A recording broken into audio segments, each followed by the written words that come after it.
Assalamualaikum warahmatullahi wabarakatuh. Ketemu lagi dengan Bang Pede Dimari di channel Bekasipedia TV. Ya, ini habis kegiatan pemilu 2004 ya. Seperti kita ketahui nih di media sosial ya, banyak video-video tentang kecurangan-kecurangan dalam penghitungan calon presiden, ya kan? Ya, itu banyak kecurangan-kecurangan ternyata dilakukan secara masif, terstruktur katanya. Ya, itu dari tim hukum nasional paslon capres nomor 1 yaitu Amin, ya, Anies Baswedan dan Muhaimin Iskandar, ya, Amin ya. Itu yang khususnya untuk daerah Bekasi Raya itu memberikan keterangan pers terkait dengan kecurangan-kecurangan dalam penghitungan suara tersebut. Iya, mereka mengaku menemukan beberapa indikasi kecurangan-kecurangan tersebut. Ya, baik melalui media sosial maupun yang sudah ditemukan di lapangan oleh mereka. Iya. Ini Bang Pede ada di kantor tim hukum nasional ya, Amin, yang berada di daerah Kalimalang. Nah, ini ada konferensi persnya yang diberikan keterangan oleh Ketua THN Tim Hukum Nasional Amin Bekasi Raya oleh Bang Eka Nuryawan SHMH, terus Bang Haikal Safar SH ya, dan Agustian Effendi SH. Nah, kayak mana keterangan daripada rilisnya tersebut? Seperti apa sih indikasi kecurangan-kecurangan yang dilakukan yang telah ditemukan oleh tim THN nasional ini? Nah, apa selanjutnya akan dilakukan ke depannya seperti apa? Dan pesan-pesannya di pemilu 2004 seperti apa? Ya, ikutin terus Bekasi Media TV dengan Bang Pede. Mari, nih tayangannya, rilisnya ya. Bang Pede mau makan dulu. Ya, nih Indomie disiapin, ya kan, gorengan udah, ya, terus sama teh manis. Ya, tonton aja rilisnya nih, ya, check it out, ser.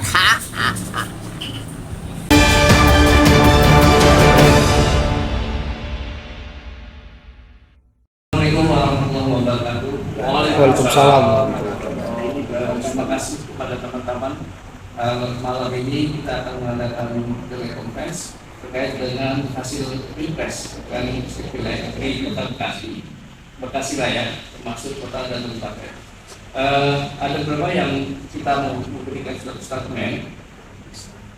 Yang pertama adalah tentang quick count, bahwa quick count itu adalah sebuah alat atau sampel yang bersifat seperti survei. Dia bukan suatu instrumen yang menentukan pemenang dari suatu pilpres. Oleh karena itu sangat naif apabila quick count itu dijadikan instrumen untuk pemenangan suatu pertempuran pilpres. Dan yang kedua adalah bahwa quick count itu tidak punya legal standing sebagai alat instrumen untuk menentukan pemenang dari suatu pilpres. Oleh karena itu ke depan kami berharap quick count ini hanya sebagai sampling saja, bukan sebagai penentu daripada kebijakan, informasi dan sebagainya. Yang selanjutnya adalah bahwa quick count ini juga menjadi alat kontraproduktif ketika ada real count dari KPU maupun dari instansi terkait. Oleh karena itu, quick count ini jadi tidak efektif diselenggarakan pada saat pilpres-pilpres yang akan datang nanti. Selanjutnya, quick count juga menjadi suatu alat atau modus untuk memenangkan sesuatu, gitu kan, memberikan loss ataupun mencuci otak daripada pihak lawan. Oleh karena itu, kami dari Bekasi Raya mengharapkan quick count ini tidak menjadi suatu alat propaganda bagi salah satu pihak. Saya kira demikian. Selanjutnya kami sampaikan kepada Bapak Haikal Safar sebagai pembina daripada Bekasi Raya dan Bekasi Raya. Kami silakan. Ya, alhamdulillah bertepatan dengan hari Jumat ini kita adakan pertemuan dengan tim hukum nasional di Persiraya berdasarkan arahan dari Ketua Umum tim hukum nasional Bapak Dr.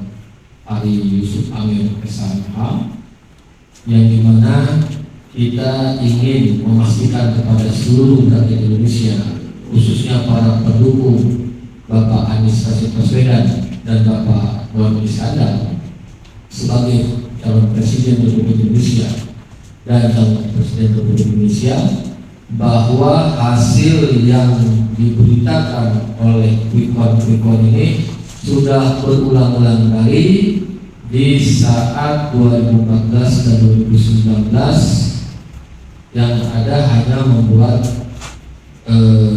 kericuhan di tengah masyarakat, karena harusnya kita kembali kepada KPU, artinya real count tadi. Nah, supaya ada kejelasan dan kepastian hukum di sini. Oleh karena itu, kita mengimbau kepada seluruh masyarakat tetap fokus pada penghitungan suara yang saat ini masuk ke kecamatan. Nah, itu sudah masuk ke PPK ya.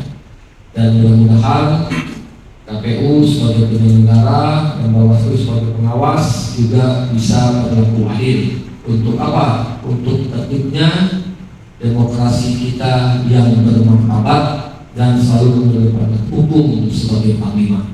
Terima kasih. Semoga perjuangan kita di akhir penentuan KPU bisa mendapatkan hasil yang optimal. Amin. Amin. Bagus. Assalamualaikum warahmatullahi wabarakatuh. Waalaikumsalam.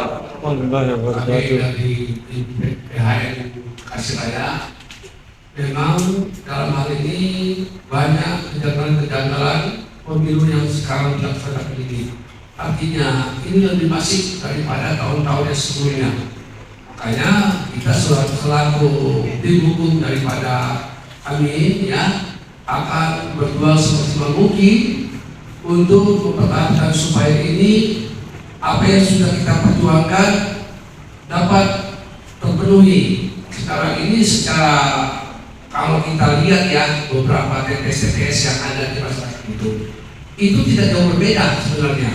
Tapi kita lihat dari Pilkon itu sangat jauh ya. Nah sekarang kita lihat di beberapa TPS ada yang menang 02, ada yang menang 1. Jadi nggak seperti yang di Retro, jadi dia berbanding 2 banding 1, 1 banding 2 seperti itu. Nah inilah sekarang kecurangan pemilu yang lebih sangat membahayakan. Maka dengan itu mungkin nanti kita perjuangkan, karena kalau begini negara ini bisa apa ya, artinya bisa kacau. Apa yang akan kesian rakyat kita juga sebagai orang tua juga nanti kita. Kalau ini dipimpin oleh artinya rejim yang benar-benar tidak bertanggung jawab terhadap negara, nanti yang merasakan adalah mungkin anak cucu kita. Nah, oleh karena itulah kita akan perjuangkan ini. Supaya apa? Supaya keadaan masyarakat sekarang itu lebih sejahtera. Seperti itu. Terima kasih. Assalamualaikum warahmatullahi wabarakatuh. Bang, selanjutnya langkah apa akan yang dilakukan dari tim ini, Bang? Ya, terima kasih atas pertanyaannya. Barusan kami lagi membahas tentang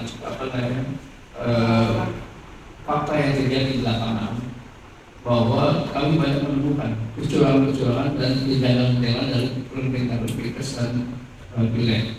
Banyak hal yang sebenarnya sudah beredar di media sosial, tapi di kota dan komunikasi kami menemukan beberapa spesifik yang terjadi, seperti beberapa oknum aparat desa atau aparat di bawah lurah dan camat RW itu banyak mendukung salah satu paslon dengan berbagai macam modus, seperti menggelar bantuan, kemudian ada keterlibatan partai, gitu kan, sahabat, dan ini kan tidak boleh dalam peraturan undang-undang yang berlaku di PKPU. Yang kedua adalah kebetulan kami pada saat ke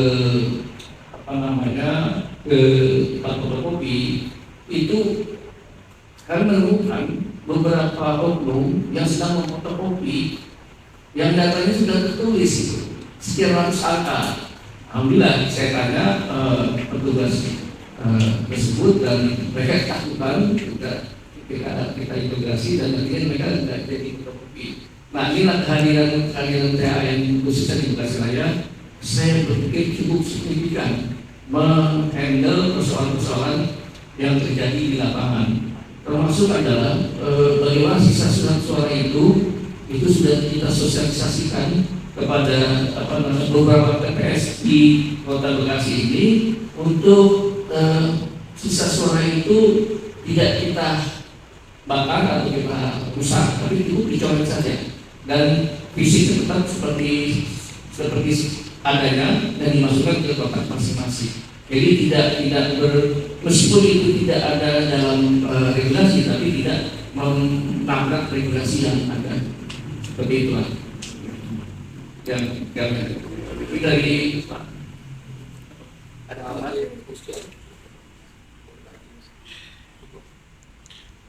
Cukup. Ya. Apalagi? Ya, presentasinya pelanggaran-pelanggaran itu yang ditemukan berapa persen, Bang?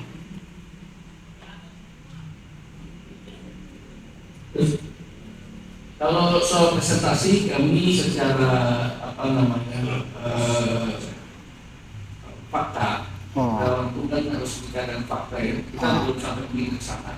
Tapi secara masif sudah pasti karena kami menemukan hampir di setiap TPS yang kami investigasi itu terjadi kecurangan ataupun penyalahgunaan wewenang baik oleh aparat desa, oleh aparat kelurahan, aparat RW dan perangkatnya 5 sudah terlibat di situ, masih terlibat dan ini hampir semua TPS yang kami kunjungi. Jadi kalau dipresentasikan ya bisa yang jelas di atas 60% pastilah. Seperti itu. Terima kasih. Harapannya, Bang? Ya, kami berharap bahwa PHN ini dengan adanya investigasi di lapangan itu banyak menemukan hal-hal yang menakjubkan. Karena apa? Karena beberapa temuan-temuan itu menjadi bahan pertimbangan buat kami di Bekasi Raya dan juga buat di PHN Pusat. Beberapa event ataupun poin itu oleh Bekasi Raya pernah kita sampaikan di forum PHN Pusat yang diketuai oleh Pak Yusuf di media sosialnya, di WA-nya, di UPA-nya. Dan mudah-mudahan ini menjadi masukan buat timnas atau buat penyelenggaraan Pilpres pada umumnya bahwa Pilpres ini adalah hajatan nasional yang harus dilakukan secara jurdil dan amanah karena pemimpin yang akan kita pilih adalah pemimpin yang membawa sekian ratus juta masyarakat Indonesia. Kalau pemimpin yang tidak amanah, tidak legitimate, ini jadi masalah di depan bangsa. Ya, intinya kita berharap pemilu ini berjalan dengan baik, dengan jujur dan adil.